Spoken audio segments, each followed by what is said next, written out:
Hi, I'm Kevin Hunter. I host Business Talk Radio on the Business Forum Show.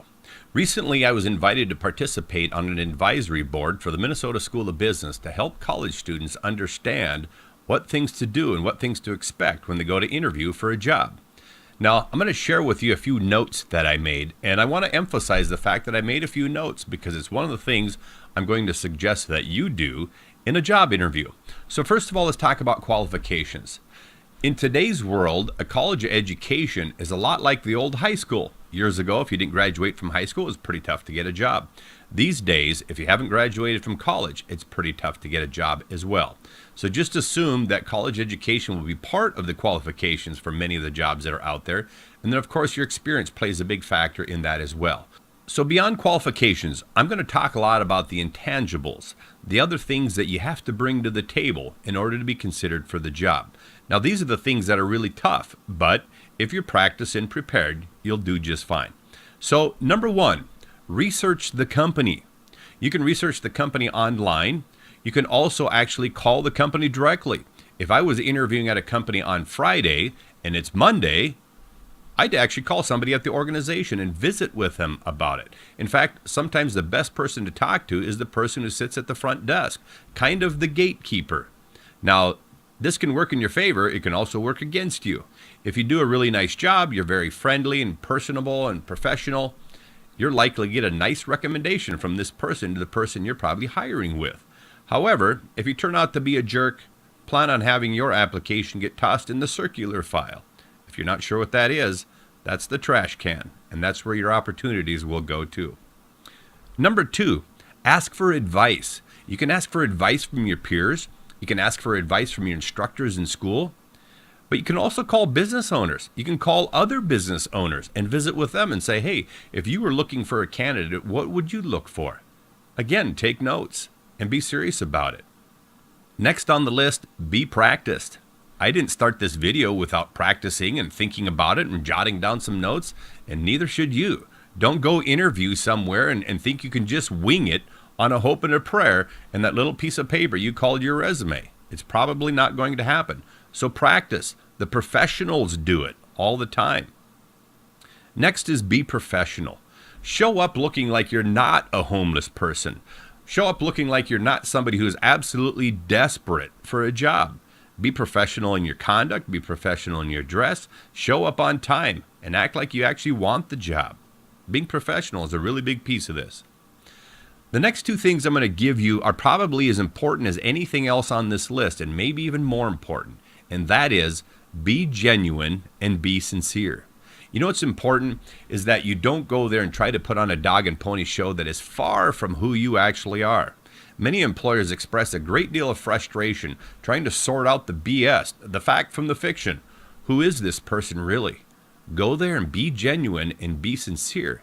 And you know what? When you do those two things, you'll not only be much more relatable by the person that's interviewing with you, but they'll actually hire the right person for the job.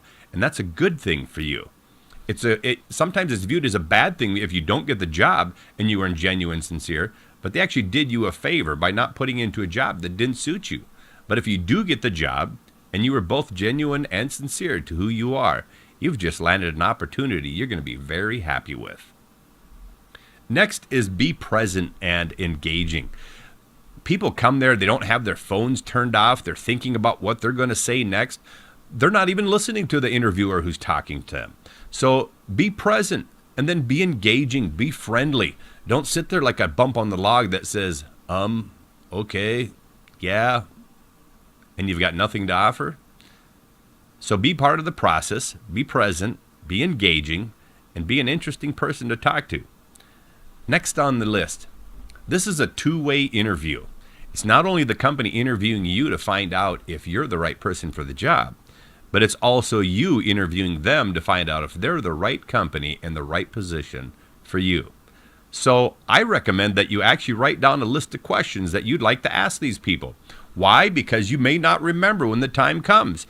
Write it down on a piece of paper. I'm always impressed when somebody comes in and interviews for a job and actually has some prepared questions they want to ask. So do it. It'll also help ease a little bit of your anxiety. The other part is now by having some written questions in front of you, You also, by default, have some paper with you. Bring a pen. Take notes. When the interviewer is talking and there's things that you feel compelled to interrupt them, don't interrupt them. Take notes. Write things down that are of interest to you, and you can come back to them. You won't forget. And then later, after the interview process is over, you can actually look through these notes later, and you're likely to learn some new things about the organization and perhaps about yourself. Next is attitude. Now, this is far down on the list of the things that I've already pointed out, but attitude is probably number one. Having a positive attitude, somebody who is really, when we look at victors versus victims in life, don't be the person who has this attitude that you're victimized by things and that woe is me and woe is life and what am I going to do? Come there with the right attitude. And attached to attitude, I've actually given this a separate category all by itself, and that's a word called entitlement. There's a lot of people in today's world that think they're entitled. They think they're owed. Well, you show up to a job interview with that kind of attitude, thinking you're owed something and you deserve something. Or if you have worked with the organization for a short period of time and think, now I should be the boss, I'm entitled, I deserve. Well, you know what? If you show up with that kind of attitude, the entitlement attitude, you will get what you deserve, and it won't be very much. Next on the list, be teachable and be coachable. Do you know that a lot of organizations, going back to attitude, that attitude is the number one thing that many organizations hire on? Well, number two on the list is, are you teachable? Are you coachable? Can we teach you anything? Are you stuck in a rut? Do you kind of like to always do things your way?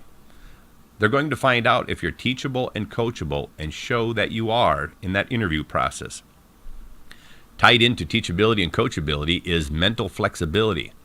Now, I mentioned mental flexibility as a separate category because we face such challenging times that your ability to be flexible, if you're the type of person who says, that's not my job, so you're not going to help somebody else out, they don't need people like that.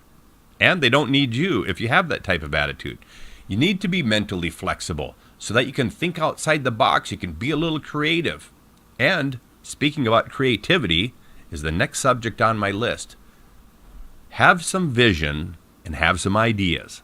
This is an area that if you show up and you're well prepared, you've done your research, you've actually thought about what other things this company might consider. When you show up and you actually have ideas and you can share a little bit of vision or even vision about your own future, you're going to blow people away. Because let me share with you a really interesting statistic. 70% of the businesses out there have neither verbal or written goals in their organization. 27% have verbal goals only, and 3% have very clear written goals and objectives. Now, what does that tell you in terms of where a lot of businesses are in terms of not understanding their vision that well? That's a majority of them.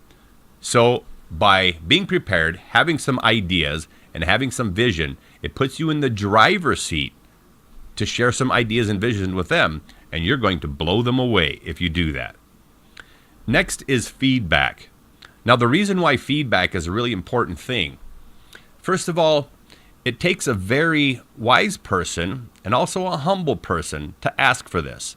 So at the end of your interview, consider asking the interviewer, say, what do you think I did well today? What do you think my strengths are? Ask for that feedback. And when they've given that to you, write it down. Don't just sit there and nod your head. But then also say, what do you think I could have done better? Or where do you see my areas of weakness? Ask for that too. They'll give it to you.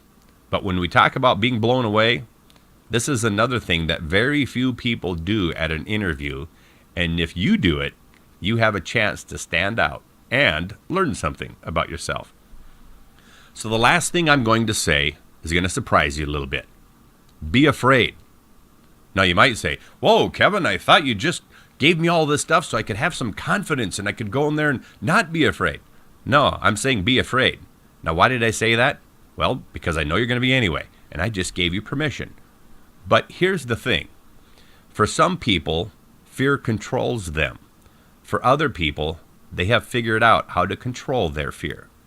So when you go to this interview and you do all this preparation, you're still going to arrive there having butterflies in your stomach. But by doing all the preparation, You're going to teach those butterflies to fly in formation, and you're going to do just fine. I'm Kevin Hunter on the Business Forum Show. I wish you well in prospecting for jobs. Thanks for listening.